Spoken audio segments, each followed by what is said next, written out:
We're all disgusted with pigging politicians, Lib, Lab, Con and UKIP, but we're different. Do you remember when our country was a wonderful place? Free speech, honest politicians, a health service that worked, and safe streets.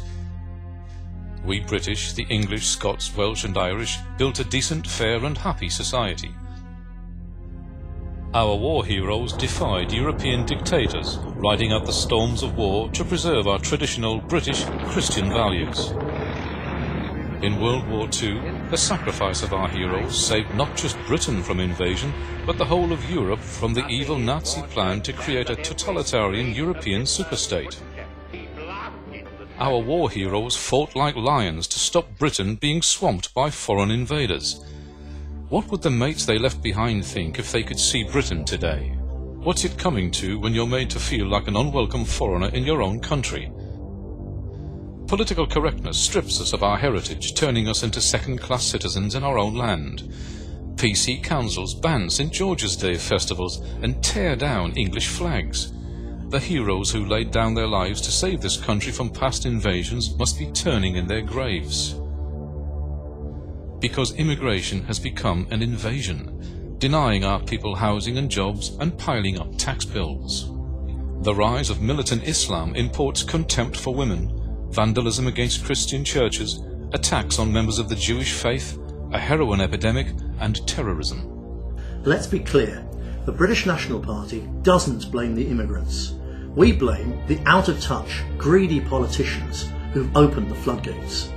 When we say British jobs for British workers, we mean it, and we include the British-born children of the decent immigrants who came here to work in the 50s and 60s. It's not about racism, it's a question of who has helped build our country. Is it racist to look after our own people?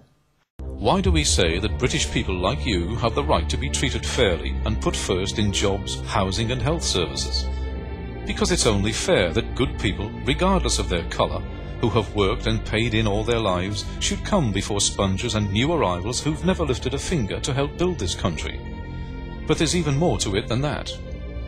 In the end, the answer to the question, by what right should native Brits be put first, can be seen on every war memorial in the country.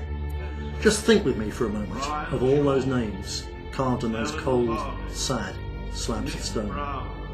English names, Scottish names, Welsh names, Irish names, our British names, and nobody else's, because overwhelmingly it was our people who did the fighting and the dying for our country. That's why you, like us, have the right to demand British jobs for British workers and a reversal of the immigration tide that threatens to turn our people into a minority in our own homeland.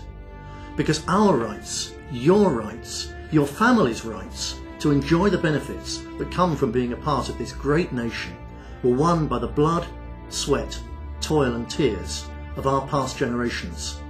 They worked, fought and died to pass to us all that we hold dear. Now we're here to do the same, with growing confidence for our children and grandchildren, to defend our island, whatever the cost. Remember, that's not racism, it's just natural common sense. That's why the BNP is Britain's fastest growing political party, winning council and assembly seats all over the country. In 2 recent elections, we won more votes than all the other parties put together. That's why millions will be voting BNP on June the 4th. If you love your country, make sure you're one of them.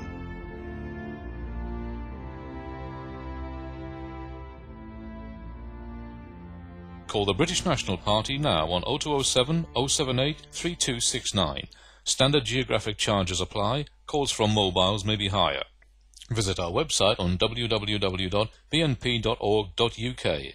Isn't it time we stood up for our country? For your free information pack, call us right now. If you're proud to be British, isn't it time to get in touch?